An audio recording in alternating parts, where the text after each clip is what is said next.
जय माता जी की दोस्तों, आपके अपने YouTube चैनल निशा वैसा में आपका स्वागत है। आज मैं लेकर आई हूँ करवा चौथ की पावन कथा। सुहागन स्त्रियों का ये त्योहार बहुत ही मंगलमय माना जाता है। आइए सुनते हैं इस पवित्र कथा को, जो कि इस प्रकार है। पुराने समय की बात है। एक साहूकार के 7 पुत्र और 1 पुत्री थी। वह थी सभी सातों भाई की वह लाडली बहन थी।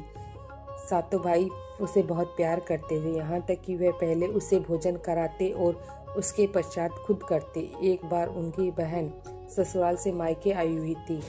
शाम को भाई जब अपना व्यवसाय बंद कर घर आए तो देखा उनकी बहन बहुत ही व्याकुल हो उठी।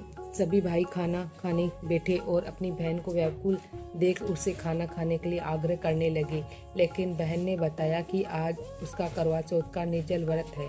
वह खाना सिर्फ चंद्रमा को देखकर उसे अर्घ देकर ही खा सकती है, क्योंकि चंद्रमा अभी तक निकला नहीं था। इसलिए वह भूख प्यास से व्याकुल हो उठी।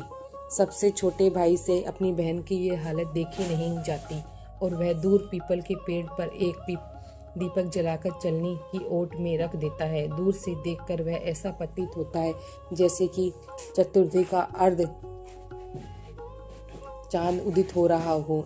इसके बाद भाई अपनी बहन को बताते हैं कि चांद निकल गया है, तुम स्वयं अर्घ देकर भोजन कर सकती हो। बहन खुशी के मारे भाभीियों से कहती है, चांद निकल गया है, अर्घ दे लेते हैं। तब भाभियाँ कहती है, भाई साहब अभी आपका चांद निकला है, हमारा नहीं। वह खुशी से के मारे सीढ़ियों पर चढ़कर चांद को देखती है और उसे अर्घ देकर खाना खाने बैठ जाती है।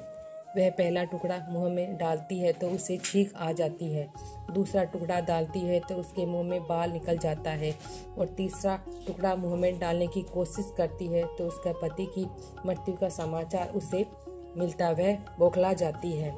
तो उसकी भाभियाँ उसे सच्चाई से अवगत कराती है कि उसके साथ ऐसा क्यों हुआ। वह करवा चौथ व्रत गलत तरीके से टूटने के कारण देवता उससे नाराज हो गए हैं। उसकी माँ को बहुत चिंतित होती है और वह बक्से में से अपनी बेटी के लिए कपड़े निकालती है। जितनी बार कपड़े निकालती है, काले और सफ़ेद कपड़े निकालती है। अंत में वह उसे सफ़ेद कपड़ा दे देती है पहनने के लिए और 1 टक्का दे देती है और बेटी से कहती है, जो भी तुम्हें रास्ते में मिले और जो तुम्हें बूढ़ सुहागन का आशीर्वाद दे, ये टका उसे खोलकर दे देना। वह बोलती है, ठीक है। ऐसा कहकर वह चली जाती है। रास्ते में वह सबके स्त्रियों के उनके पैर छूती है। सब उसे सुखी रहने का और जीवन का अच्छा आशीर्वाद देते हैं, पर उसे बूढ़ सुहागन का आशीर्वाद कोई नहीं देता। जैसे ही वह ससुराल पहुंचती है, आंगन में जेठूती खेलती होती रहती है। वह उसे बूढ़ सुहागन होने का आशीर्वाद देती है तो वह उसे टका खोलकर दे देती है। ऐसा कहकर वह अंदर चली जाती है और उन्हें ऐसा किया। सच्चाई जानने के बाद वह निश्चय करती है कि वह अपने पति का अंतिम संस्कार नहीं होने देगी और अपने अस्तित्व से उन्हें पुनर्जीवित दिलाकर रहेगी। वह पूरे 1 साल तक अपने पति के शव के पास बैठी रहती है, उसकी देखभाल करती है। उसके ऊपर उंगल वाली सुई नुमा घास को वह एकत्रित करती जाती है। 1 साल बाद फिर वह करवा चौथ का दिन आता है। उसकी सभी भाभियाँ करवा चौथ का व्रत रखती है। जब भाभियाँ उससे आशीर्वाद देने जाती हैं तो वह प्रत्येक भाभी से, यम सुई ले लो, प्रिय सुई दे दो, मुझे भी अपनी जैसी सुहागिन बना दो, ऐसा आग्रह करती है। लेकिन हर भाभी उसे अगली भाभी से आग्रह करने का कहकर चली जाती है। इस प्रकार जब जेठ नवंबर की भाभी आती है तो करवा उसे भी यही बात दोहराती है।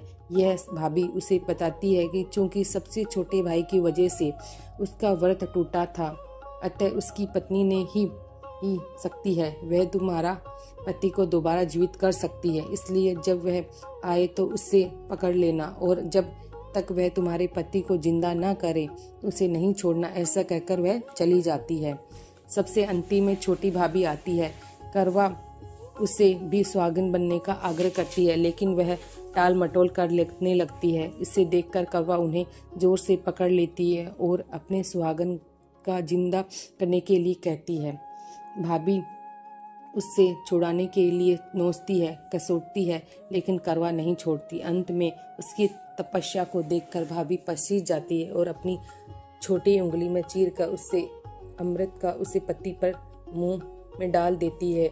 करवा पति तुरंत श्री गणेशाय जिरे गणेशाय कहकर उठ बैठता है। इस प्रकार प्रभु कृपया से उसके छोटा भाभी का माध्यम से करवा अपने सुहाग को वापस मिल जाता है। हे गणेश महाराज, माँ गौरी, जिस प्रकार करवा को चीर सुहाग का वरदान आपसे मिला वैसा सबके परिवार को मिले, सुहागनी को मिले। सुनते कहते सबको हुकारा बढ़ते को, आपके सारे परिवार को।